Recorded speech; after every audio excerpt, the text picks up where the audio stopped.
Se ponga.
Cuando tengan alguna duda, alguna pregunta, que levanten la mano, algunos compañeros el micrófono, ya que se encuentran en línea, de repente no les entienden o no les escuchan las preguntas que ustedes tienen o los comentarios.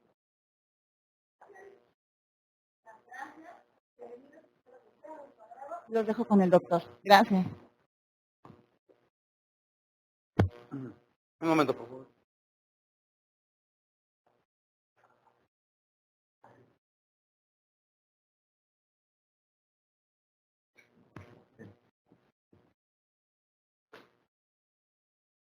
Buenos días otra vez. Vamos a comenzar.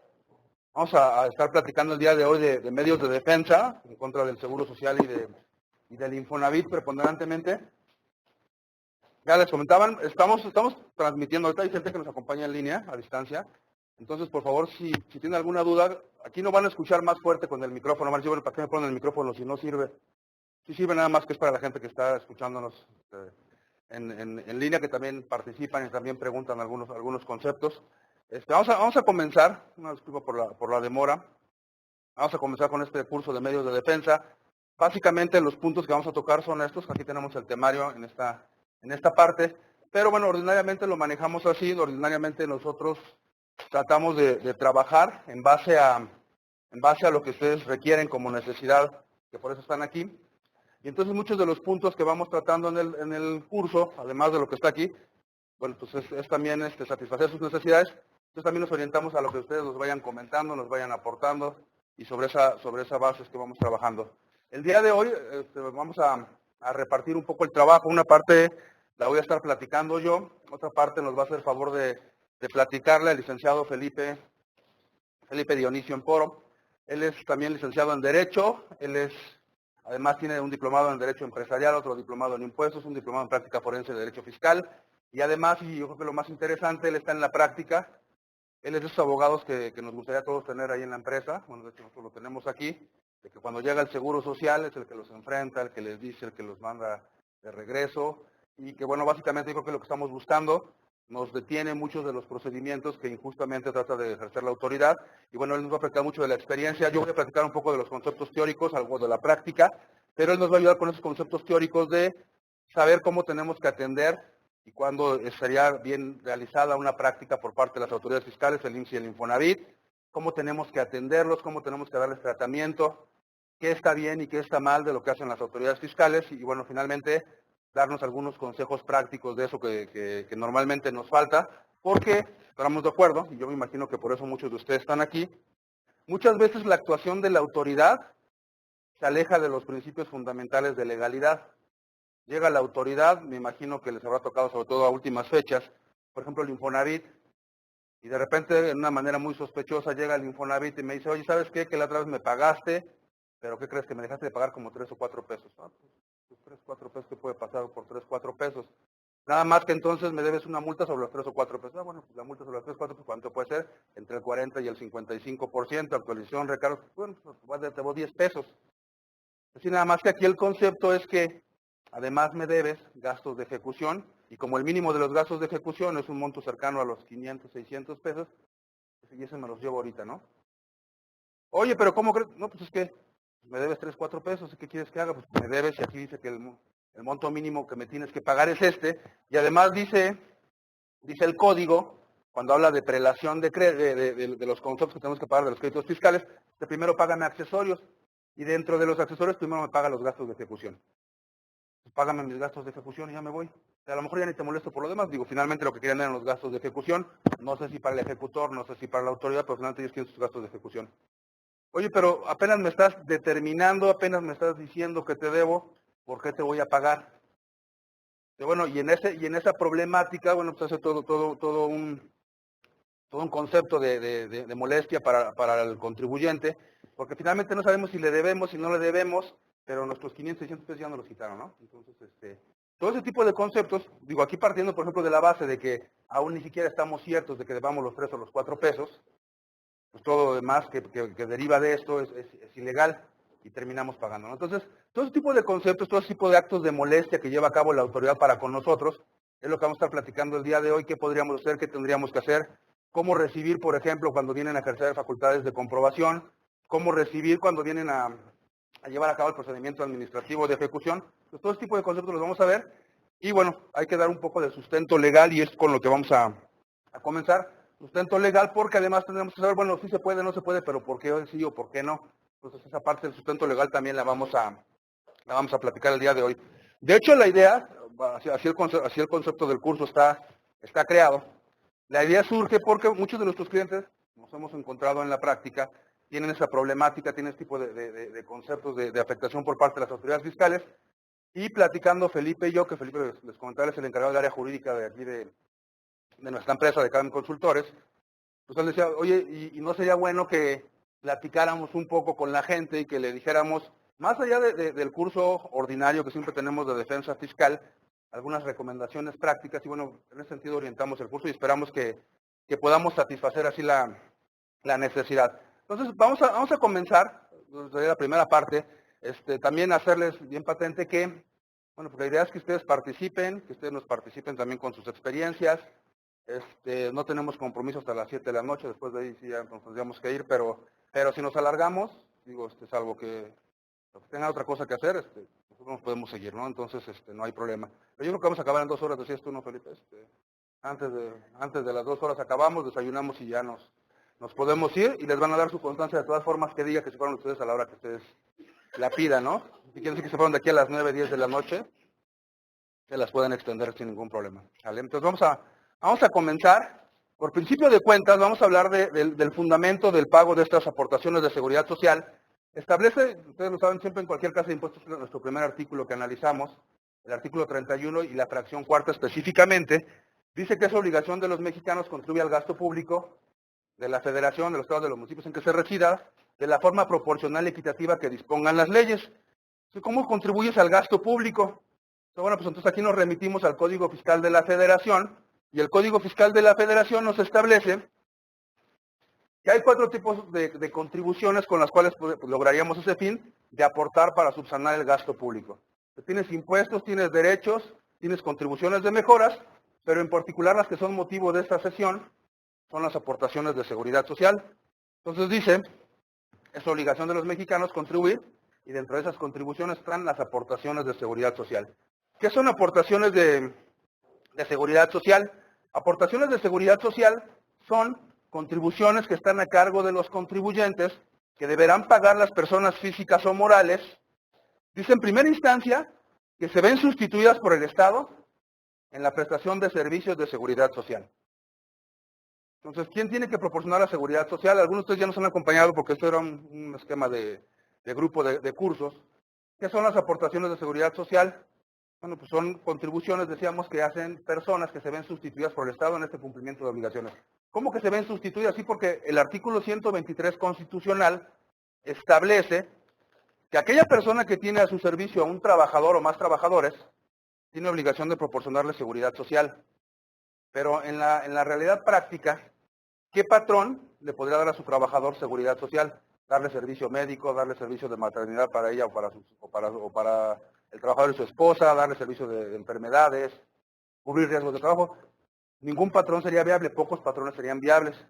Entonces el Estado, a ver, te voy a hacer a un lado, yo cumplo con esa obligación constitucional, yo doy la seguridad social, pero tú me pagas una contribución que se va a llamar aportación de seguridad social. Y dice el 123, y también hay que darles vivienda. No, pues ¿qué patrón les va a dar vivienda?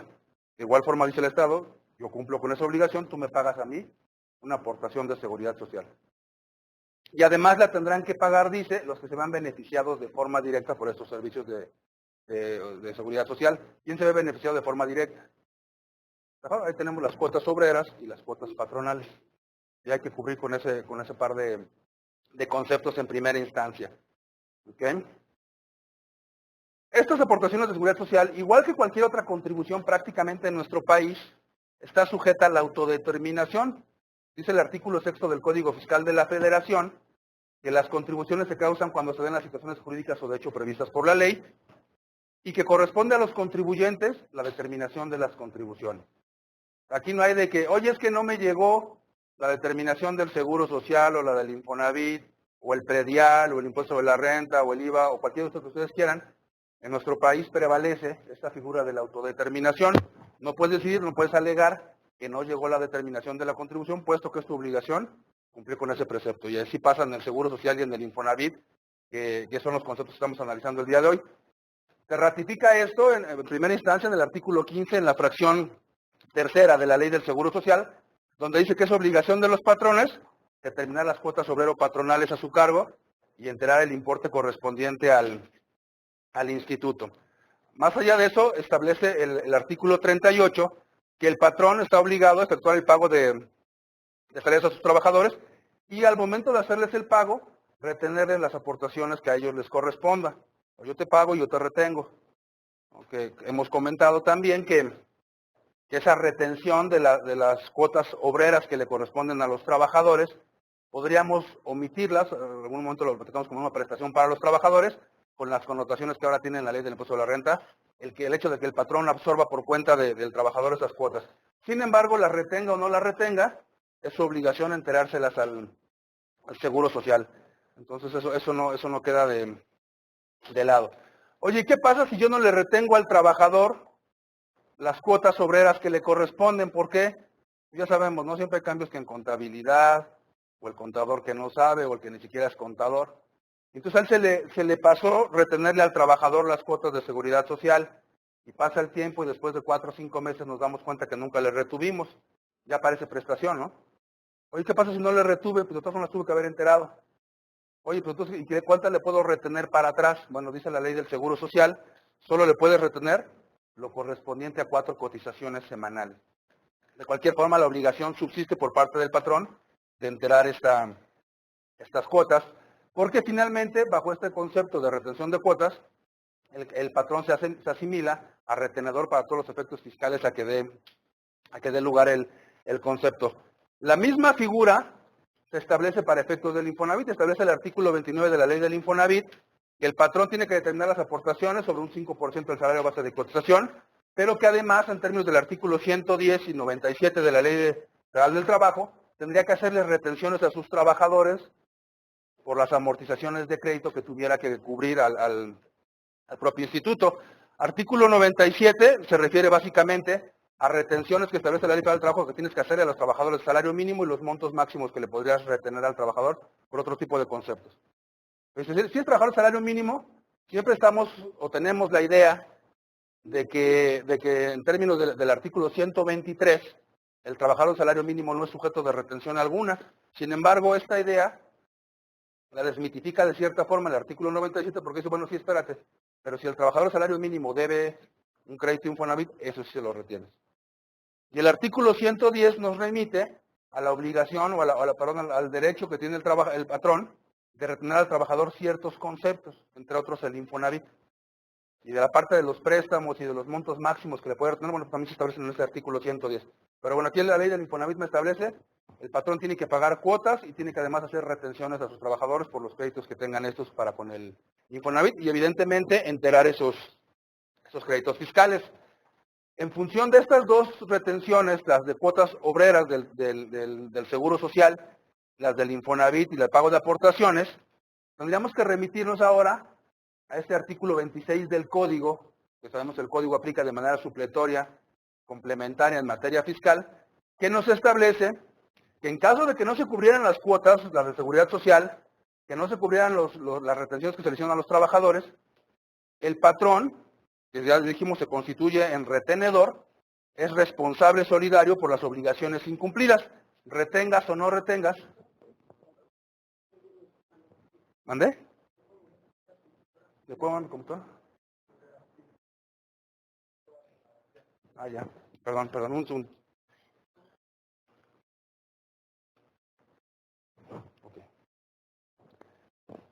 Decíamos que entonces establece el artículo 26 del código que le retengas o no le retengas, tú eres responsable solidario. ¿A dónde o qué alcances tiene la responsabilidad solidaria? La responsabilidad solidaria la podríamos explicar de una forma muy sencilla. Si no paga el obligado principal a aportar las cuotas obreras, que sea el trabajador, si el trabajador no hace los pagos de sus créditos Infonavit, entonces queda a cargo del retenedor. Si no paga él, queda a cargo del retenedor el pago de esas aportaciones incumplidas. Ese sería el alcance de esta situación. ¿Okay? ¿Hasta aquí dudas que tengan? ¿Ninguna? No, todo esto ya lo sabían. O ya ni me están haciendo caso tan temprano. Vamos a continuar. Dentro de las características de los pagos de aportaciones al Seguro Social, se establece en primera instancia que los pagos son de carácter mensual. Son de carácter mensual porque cuando hablamos de la parte que es bimestral, la parte de retiro, centenaria avanzada y vejez, e incluso el Infonavit, pero no sabemos que el pago es bimestral, pero además el pago no se le hace ni al Seguro Social, se le hace o se deposita en las cuentas individuales de los trabajadores, en las famosas AFORES. Para ese efecto, para efecto de los pagos, el patrón tendría que presentarle al Seguro Social las cédulas de determinación, en donde ya dijimos, en función de esa autodeterminación que tienen que practicar, tendría que manifestar cuáles son las cuotas a su cargo. Entonces, presenta cédulas de determinación y además, estas cédulas de determinación son independientes del pago. Una cosa es hacer la cédula de determinación, otra cosa es el pago que tenemos que hacer. Sí, Mario. Ignacio dice, tengo un empleado, gana 10,000, pero tiene un crédito atrasado de 50,000.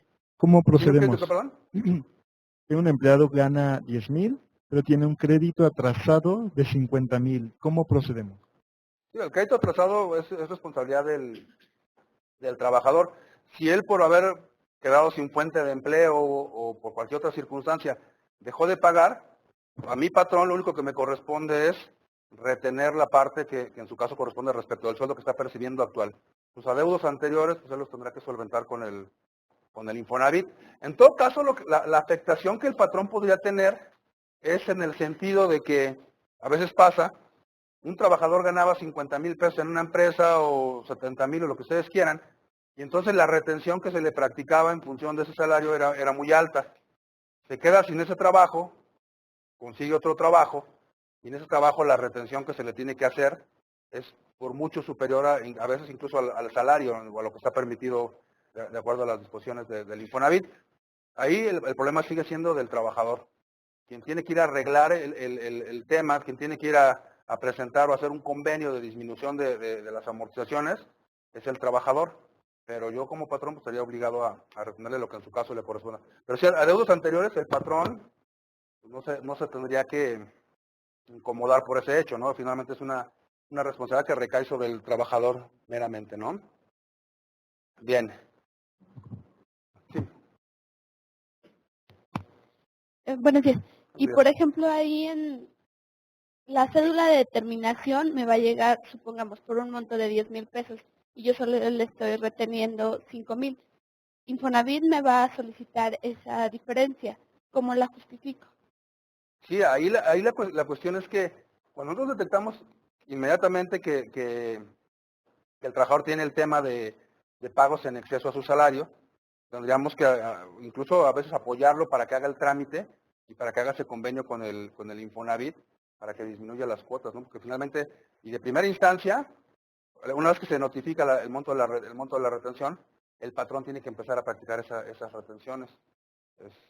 A lo mejor ahí lo que podemos hacer, e incluso ahí apegarnos a una de las disposiciones que veíamos anteriormente, el artículo 110 de la Ley Federal del Trabajo, es decir, ¿sabes qué? El descuento que te están o que me están solicitando te practiques incluso superior a tu salario.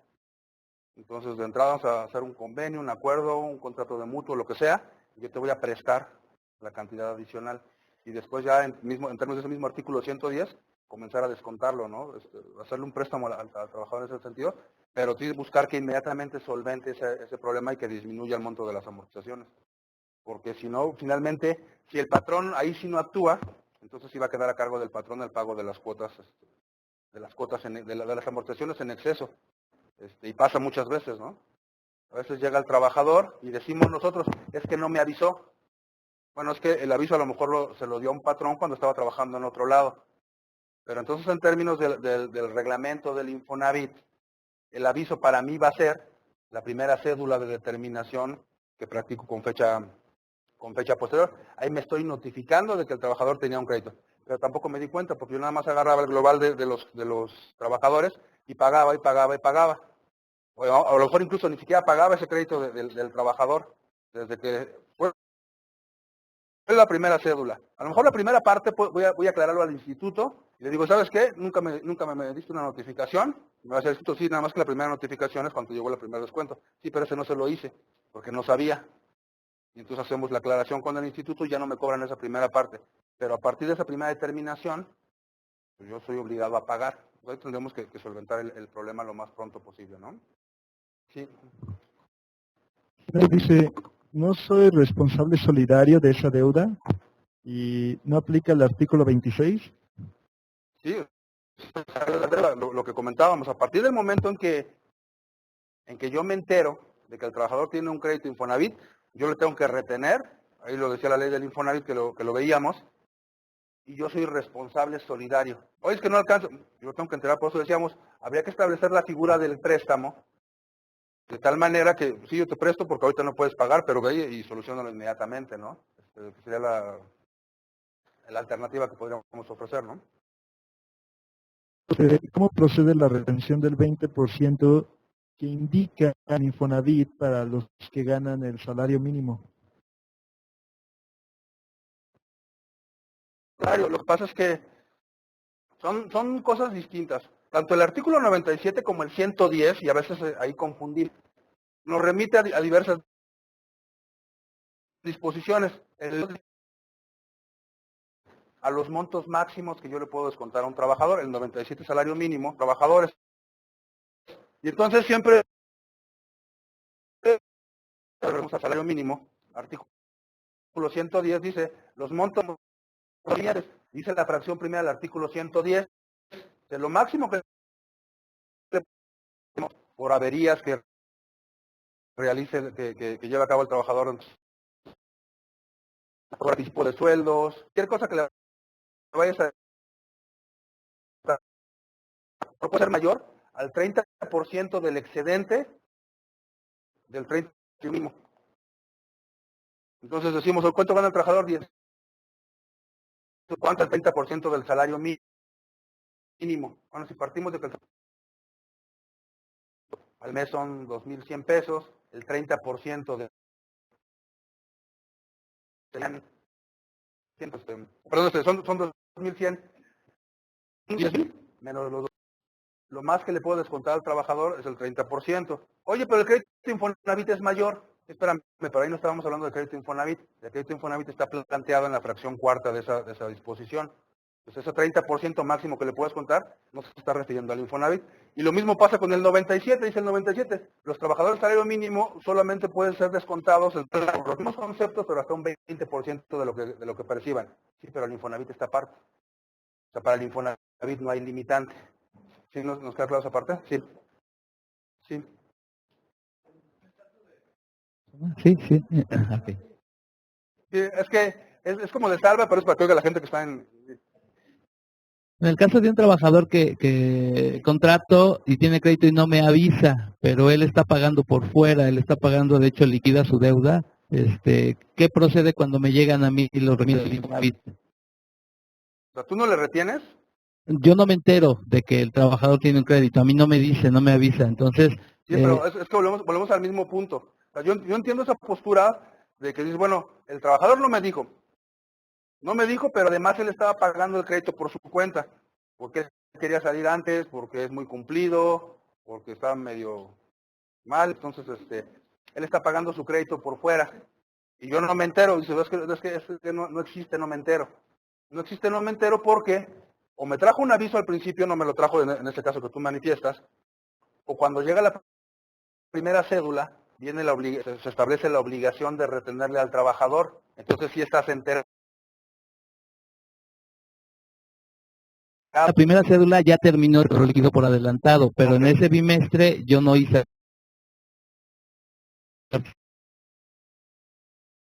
En la que llega la primera cédula, decíamos, si a ti no te enteraron antes, esa primera cédula vas y la aclaras ante el mismo instituto. Oye, ¿sabes qué? Lo que pasa es que esta es la primera cédula, yo no estaba enterado y por tanto no le retuve. Será un correspondiente. Ahora, si además esa aclaración la acompañas de que el trabajador ya pagó su crédito y tienes documentos que lo acrediten, totalmente la aclaración será más sencilla, ¿no? Aquí, ahorita que te pasen el micrófono, por favor. Sí. Y dice, cuando se retiene de un crédito, cuando porque estaba trabajando con otro patrón, Ajá. pero si expidieron la suspensión del crédito, ¿qué pasaría sin tener alguna constancia del mismo? El otro estaba reteniendo.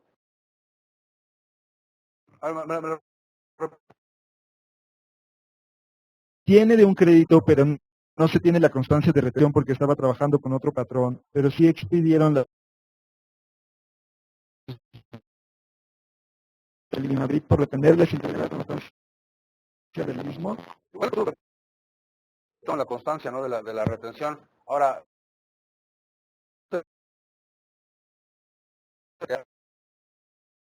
bueno, pues tendríamos que obtener el importe correspondiente. La determinación me dice, retén esta cantidad, se está reteniendo. Yo no podría justificar que no le retuve porque otro patrón estaba reteniendo. La circunstancia que sí se nos podría presentar, porque esa está contemplada en ley además, es que a veces pasa así en nuestros departamentos de recursos humanos. Resulta que el trabajador se fue, pero bueno, nuestra organización no es precisamente la mejor, el control interno tampoco, y entonces resulta que el trabajador se va y no lo damos de baja en el Seguro Social y siguen corriendo las cuotas. Entonces digamos, bueno, ¿y esas cuotas? ¿Qué hago con esas cuotas? Pagar porque no lo he dado de baja en primera instancia.